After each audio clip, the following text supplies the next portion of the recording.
welcome to Stories and Lessons. This is Tim Winicki. Today's episode is sponsored, as all the previous episodes, by Empowered Change Counseling and Education. If you're in the greater Denver area and you're looking for help, you're looking for counseling, or you're looking for resources, please go to www.empoweredchangece.com.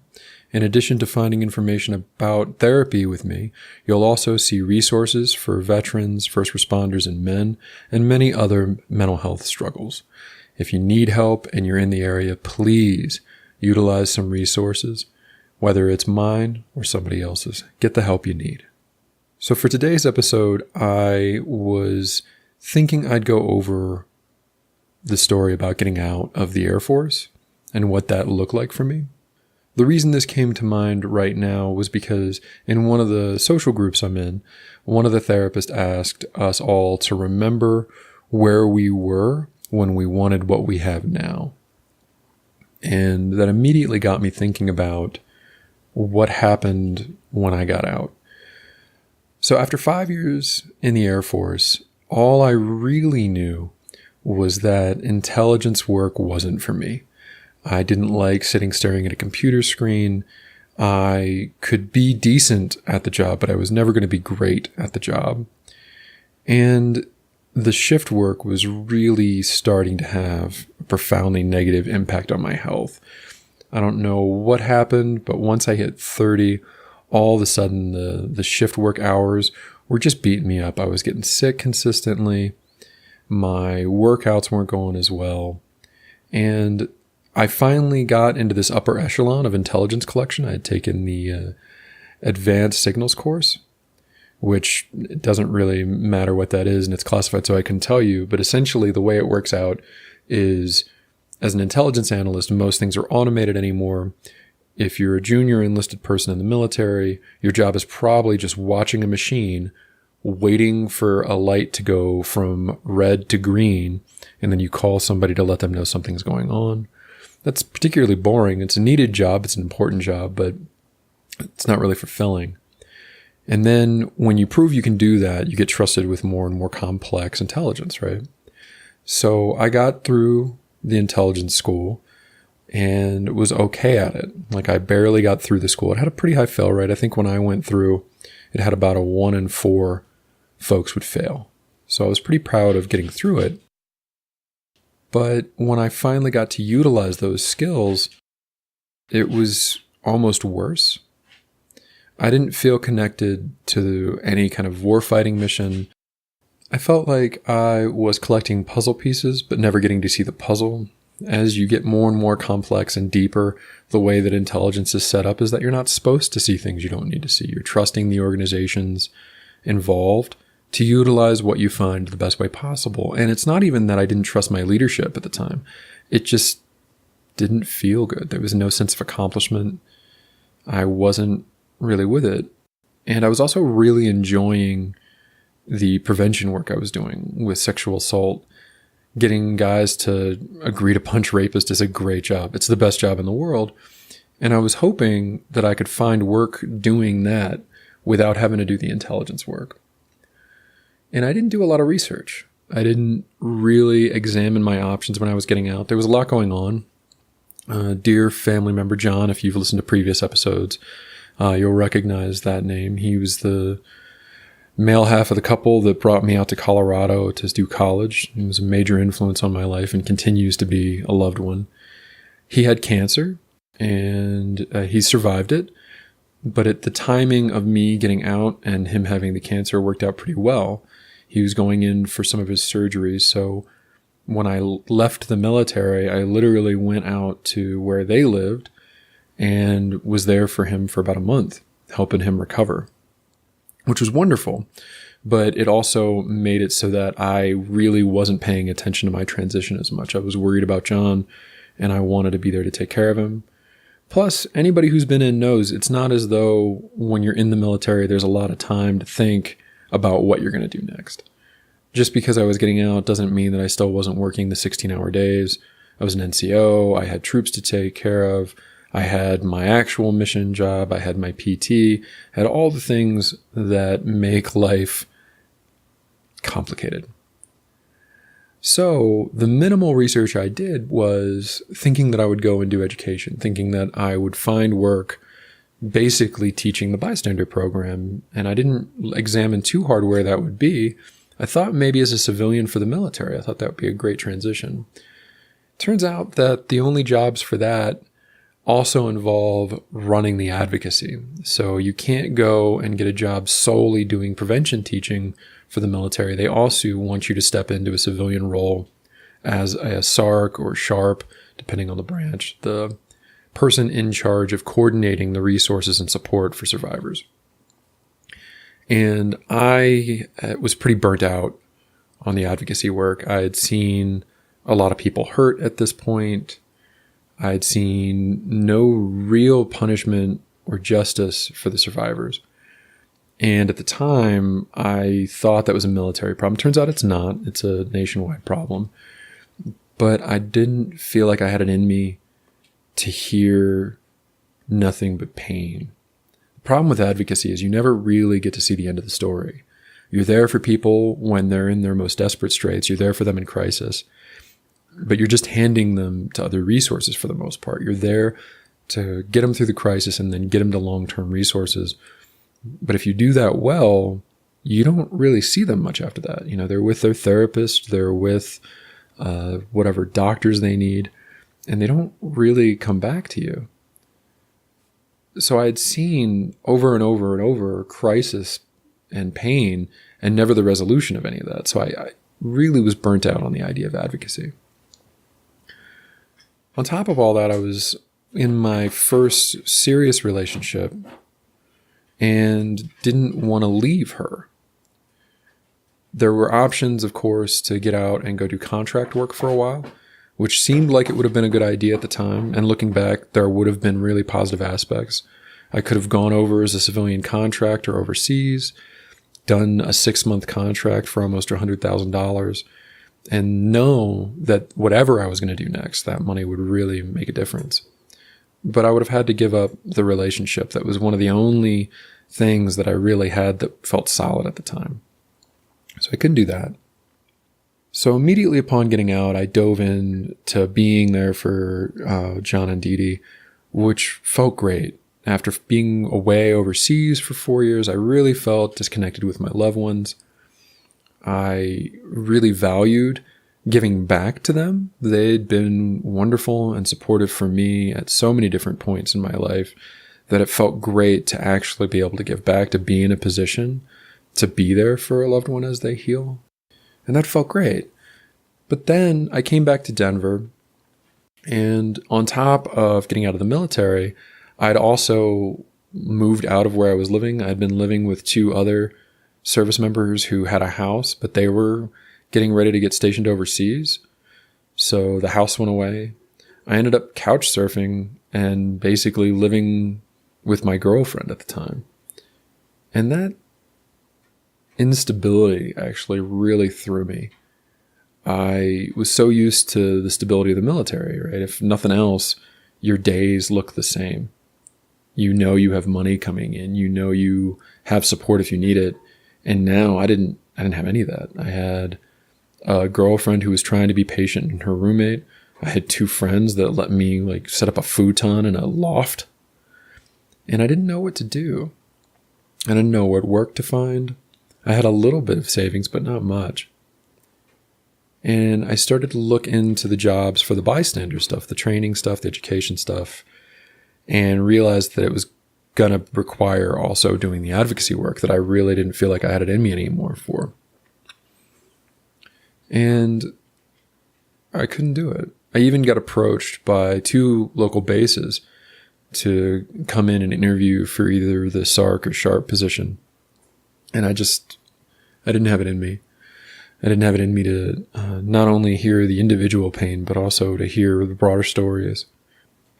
I didn't know at the time what to do with all of that pain. I didn't know what vicarious trauma was then. Vicarious trauma is when you're not traumatized, but you continually hear stories, and eventually they weigh on you. It's what happens to most people when they have a loved one suffer. when they watch someone they care about go through a disease, when they watch a loved one lose somebody.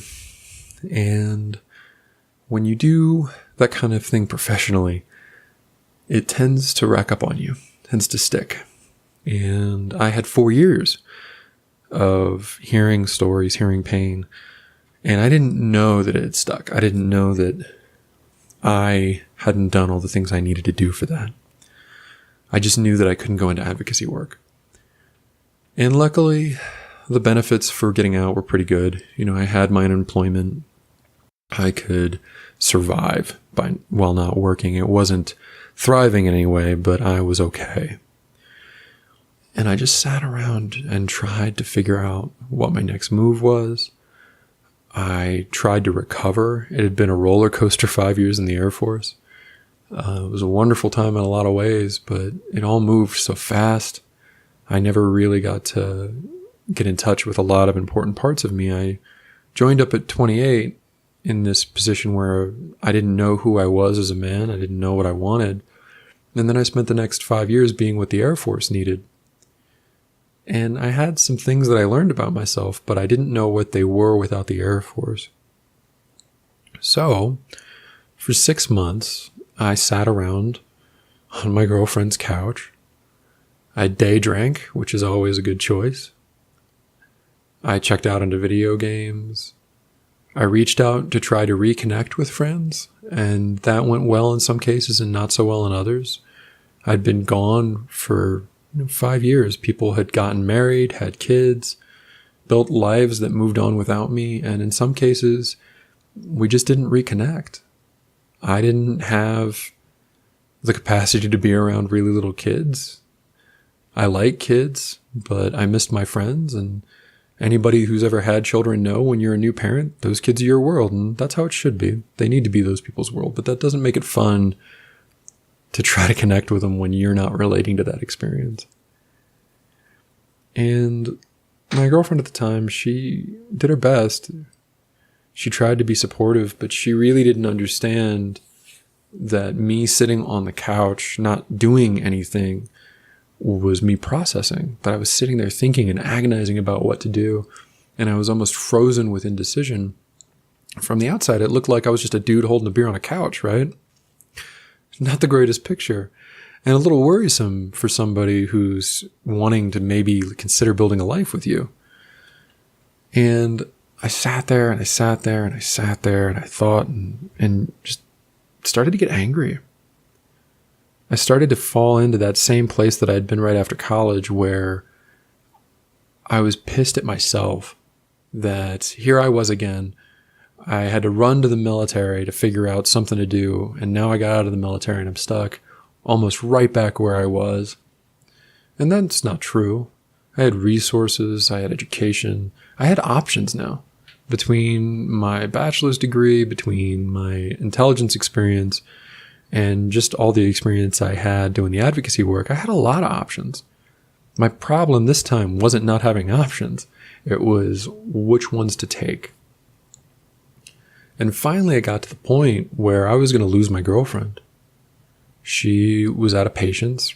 It had been 6 months of watching me just sit there depressed, watching me get angry at myself and the world. That wasn't fun for her. And I had this moment of clarity where her and I had just gotten in a fight. And it wasn't a fight because I didn't fight back. I was no longer angry about her not giving me whatever space I thought I deserved or needed. I heard her say, I'm worried, and if this is where you're going to be, then we can't do this anymore together. And I looked around and realized that in the last 2 months of that, I wasn't going out with friends anymore. I wasn't leaning into anybody else. I was too embarrassed about going out with my friends and not having something to say, to not have anything other than, I don't know what I want to do and this is hard.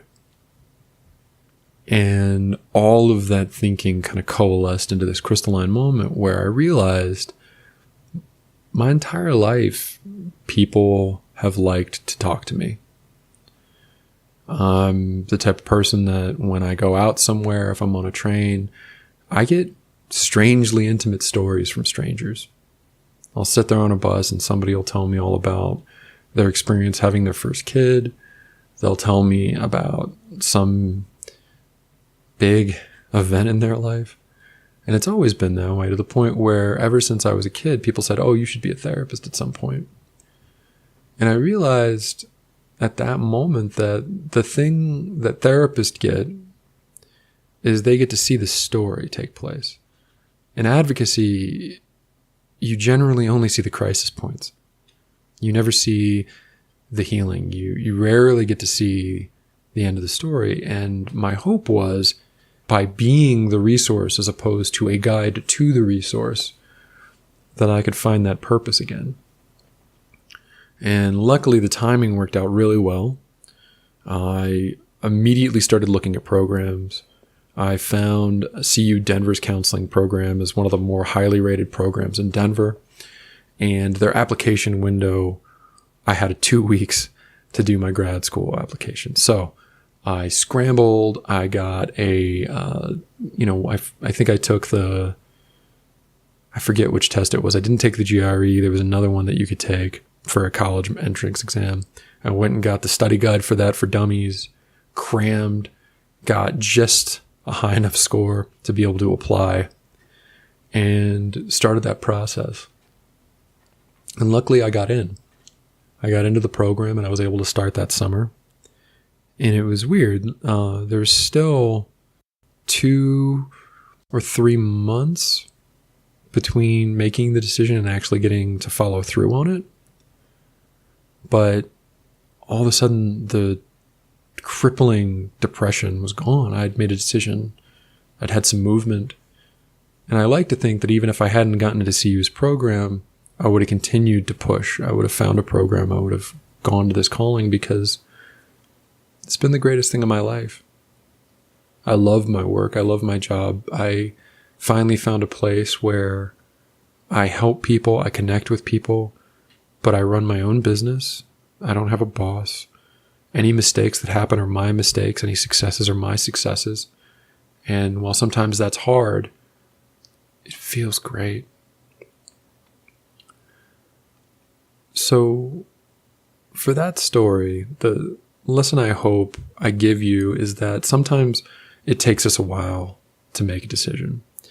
I honestly think that if I had gotten to therapy and I'd gotten support, I could have done that in a month or 2. It wouldn't have been this 6-month trudge. But be kind to yourself when you're stuck in that point of not knowing what to do, and don't do it alone like I did. It worked out, but it did cause ruptures with that girlfriend. We ended up splitting about 9 months later. Amiably, like we're friendly, but we ended because of that in a lot of ways. Who knows where it would have been otherwise. Get help in those moments. Don't struggle alone. And when you are struggling, be kind to yourself. Big life decisions can take time, and that's okay. The big ones are worth the time. Just make sure you're using it. So that's our story for today. I hope you enjoyed it. I enjoyed telling it. It's a lot of fun to kind of reflect on where I was 6 years ago and what it's accomplished for me now. It means a lot that you're here to share it with me. This is Tim with Stories and Lessons. I hope you enjoy the rest of your day. If you liked this episode, please remember to share, rate, and review wherever you're listening. And otherwise, we'll see you next time.